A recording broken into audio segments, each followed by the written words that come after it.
Hi everyone, I'm super excited to welcome in this special episode one of the SheVC partner, Women in VC, which is the largest community for women in venture capital in the world.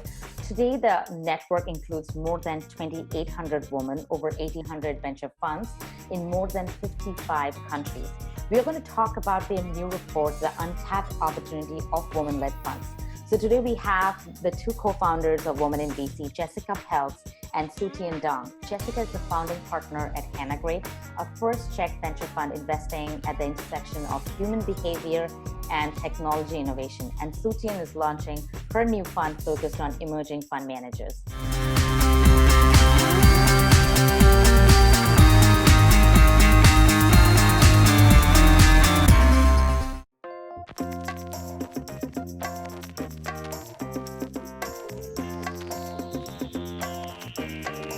So before we get into the report, I would love to know how this all started. Tell us a little bit more about Women in VC. Yeah, absolutely. So I guess this is the once upon a time story, so to speak. And once upon a time, we were founded in 2015 in New York as a very honest way to be very frank for Jessica and I to scratch our own itch, which is our desire to find community and network with other women in VC. And so when we were founded in 2015, we were founded officially in February of 15 when we hosted a rooftop drinks with about 10 other women or 15 other women in venture capital in New York. And at that time, we were both really impressed with ourselves. Actually, we were like, "Oh my goodness, there's 10 or 15 women in New York, like incredible!" But over the years, it's really grown in a very organic, grassroots but accelerated way to include women, as you said, Gayatri, from all over the world, investing across all different industries in many different stages and in many different geographies. And with that, we've seen the explosion as well of women going out and starting their own firms and hanging their own shingle, which is the impetus behind why we decided to research and publish this new report. Absolutely. Love that. Jessica, do you want to add something? Yeah, I mean, like Sutian said, 5 years ago, we never thought it would be more than 2,800 women from around the world.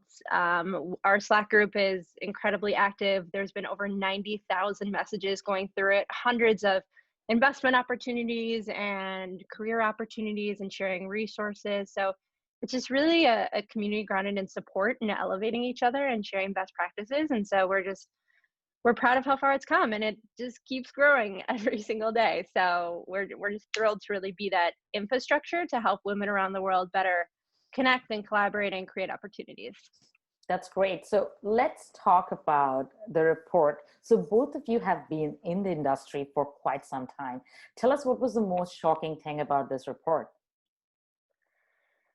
Yeah, I mean, when we started peeling the layers back on women-led firms, which also to be specific, when we looked at this data, this is founding women partners. So there's a lot of conversation around we need more women partners at existing firms. That's absolutely true. But we also know that founding women partners are the ones that have better economics. They're able to do their own deals, really control the culture, control the thesis. So we really wanted to peel the layers back on these women-led firms, meaning a founding woman GP. And I think one of the most interesting things about the report is about 73% of them were formed in the last 5 years. So there's been this explosion of women-led firms. This growth is just incredible. About 2/3 of them are either raising their first fund or investing out of fund one, meaning they're going to probably start to raise fund two in the next 12 to 24 months.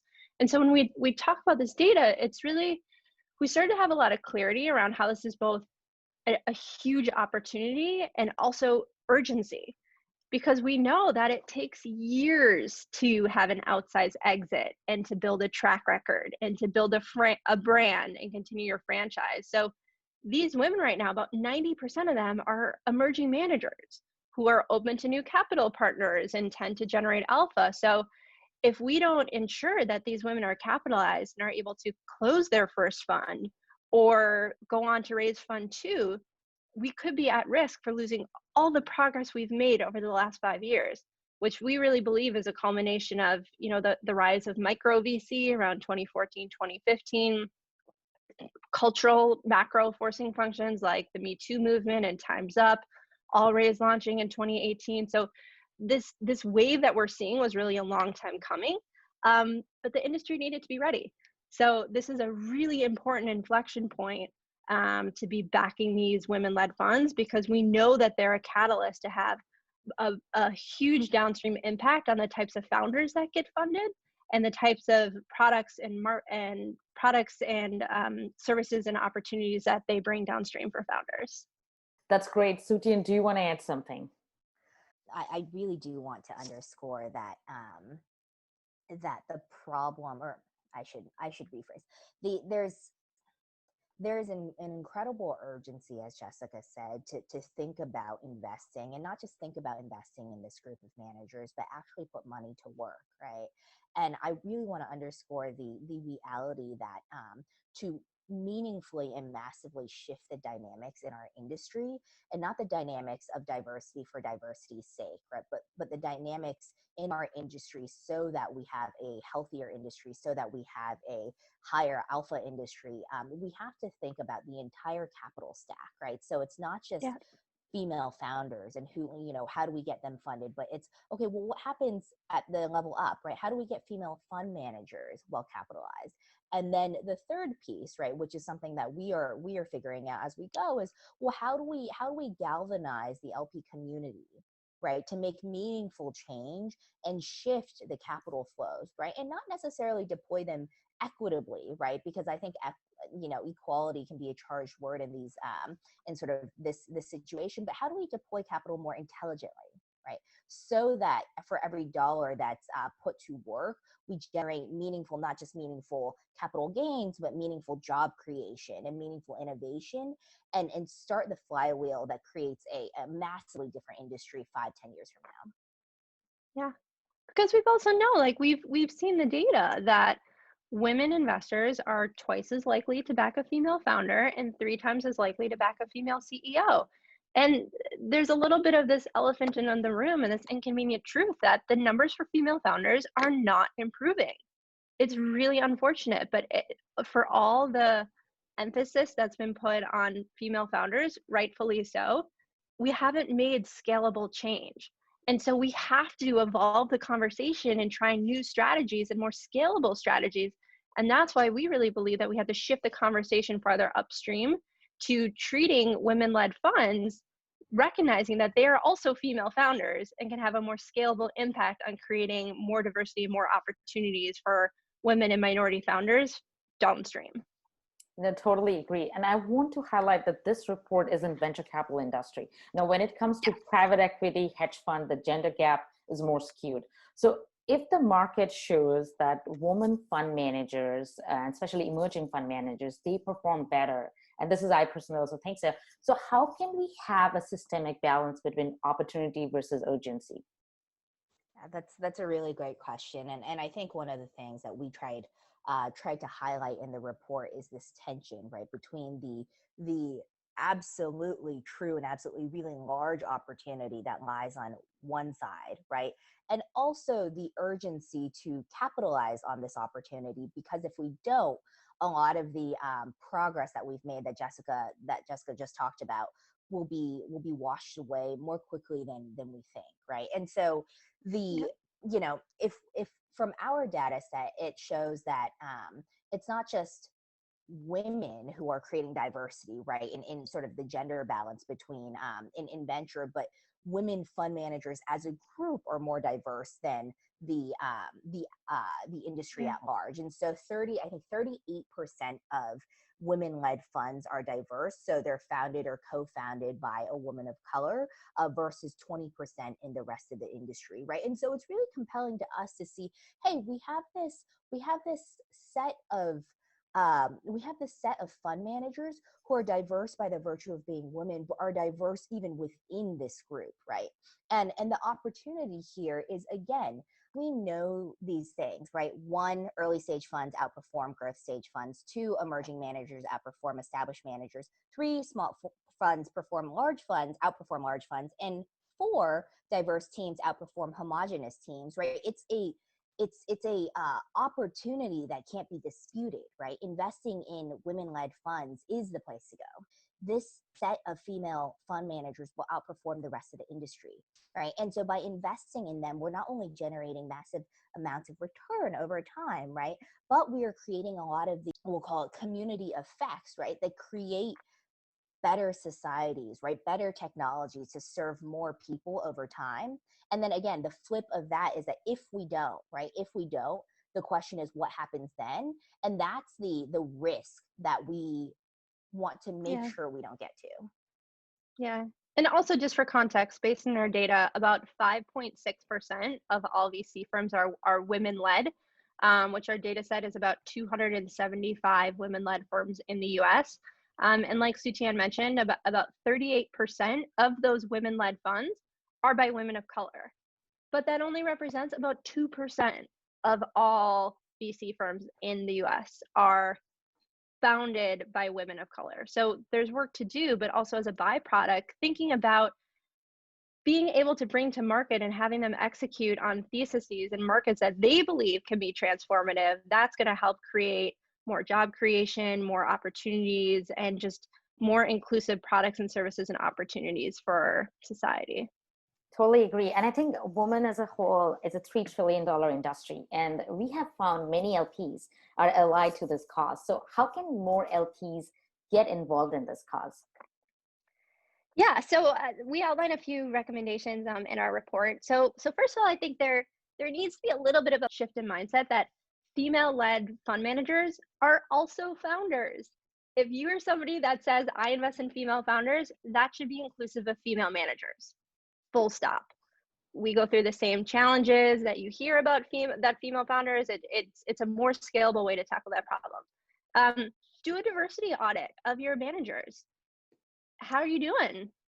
You might be over indexing in a certain category of managers. So just we believe that type of awareness just brings meaningful accountability and change. Write the check. If you have the capacity, write the check into women-led funds. And if you don't have the capacity, or if it's not a fit, it's totally fine. But consider opening up your network, making introductions, not just to other women, not just to diversity initiatives, but to other sources of viable capital that might have the capacity to write the check. That's really some of the first steps we believe the industry can be taking to solve this problem. The other thing that we realized, which was really eye-opening for us, is when we just looked at the numbers of our data set, which again was about 275 women-led funds, about 90% of them are emerging managers.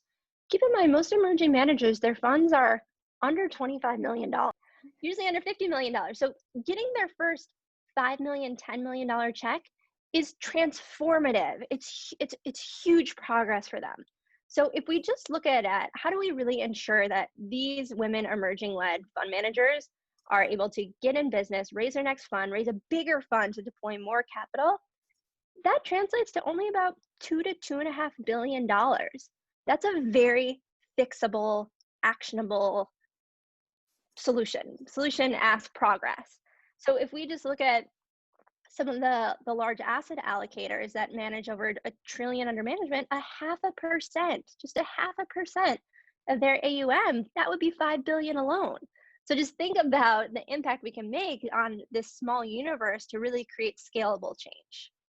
The reality, as Jessica said, is that it takes, relative to the overall amount of money and inflows and outflows in the capital environment, even in private markets alone, right? The amount of money it takes to, we'll call it, start the engine, right? To be the spark that really sets off the flywheel is de minimis compared to the overall amount of capital that moves wherever, right, in this industry on an annual basis. And so for LPs, it's definitely the most important thing is, can you invest, right? How much can you invest? If you already do, can you invest more? And again, I really want to emphasize that we are not trying to pass the like Endangered Species Act, right? And say like, oh, women fund managers like really need your money. This is an incredible opportunity, right? And there's something that like we feel needs to be highlighted within the industry, which is that this incredible opportunity isn't, people are missing out, right? People aren't investing in this opportunity. And so it's not just the again, the societal benefits, right? But it's, you're missing out on alpha, right? And we're making it really clear to you. And we have the data to show that by investing in this group of women, you're going to, like, good things are going to happen, right? Yeah. And so the question is, okay, well, how do you put more money to work, LPs, right? And maybe you can't do it today, maybe you can't do it this calendar year, right? But how do you set the foundations in your firm, in your organization, such that the opportunity to invest in emerging managers, and specifically female emerging managers, becomes viable over time? We understand that for LPs, timeline may be long, right? And that's okay, but what can you do now that sets up your organization to make meaningful change in the near future? Yeah. And again, this is the opportunity to get in on the ground floor of the most exciting franchise of the coming decade. And so this is the moment that they're open to new capital partners before they institutionalize. So it's like Sutian said, it's just the opportunity is ripe when 2/3 of women-led funds are either raising their first fund or investing out of fund one. Now is the time to be building those relationships and putting capital to work. Thank you, Jessica and Sutian, for your time. You can find more details about the report in woman-vc.com. Thank you. Thank you for so having much us. for having us.